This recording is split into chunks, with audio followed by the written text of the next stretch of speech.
Menteri Keuangan Purbaya Yudi Sadewa menargetkan perbaikan signifikan pada tax ratio pada 2026, seiring harapan membaiknya kondisi ekonomi nasional setelah penerimaan pajak tahun sebelumnya berada di bawah target. Purbaya mengatakan, pelemahan ekonomi sepanjang 2025 menjadi salah satu faktor yang menekan rasio pajak terhadap produk domestik bruto atau tax ratio hingga turun ke level sekitar 9%. Kondisi tersebut juga berdampak pada realisasi penerimaan pajak yang hanya mencapai Rp1.917,6 triliun atau 87,6% dari target APBN 2025 sebesar Rp2.189,3 triliun, bahkan turun sekitar 0,7% dibandingkan realisasi tahun 2024. Purbaya menargetkan, tax ratio dapat meningkat dari sekitar 9% saat ini menjadi 11% hingga 12% pada tahun ini. Target tersebut menjadi misi berat bagi otoritas pajak dalam memperbaiki kinerja penerimaan negara.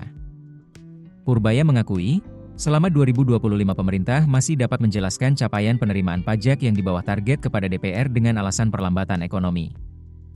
Namun, menurutnya, alasan tersebut tidak bisa lagi digunakan apabila ekonomi mulai membaik, tetapi kinerja pengumpulan pajak tidak mengalami peningkatan. Meski tax ratio merosot dari sekitar 10,08% pada 2024 menjadi sekitar 9% pada 2025, Purbaya optimistis, perbaikan internal, termasuk rotasi pegawai dan penguatan manajemen, dapat membantu mendorong peningkatan rasio pajak pada 2026.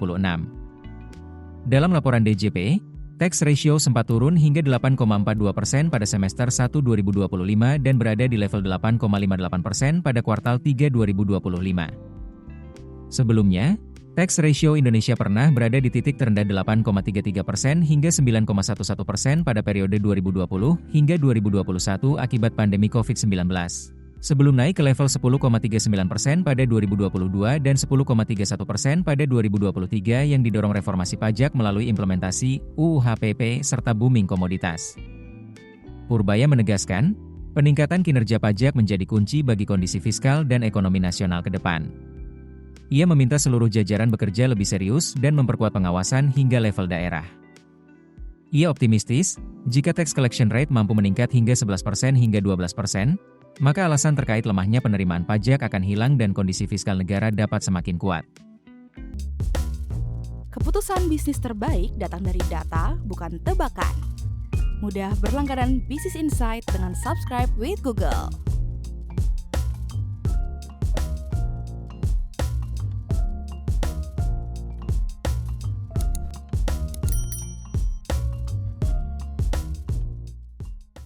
Download aplikasi Kontan sekarang di App Store atau Play Store.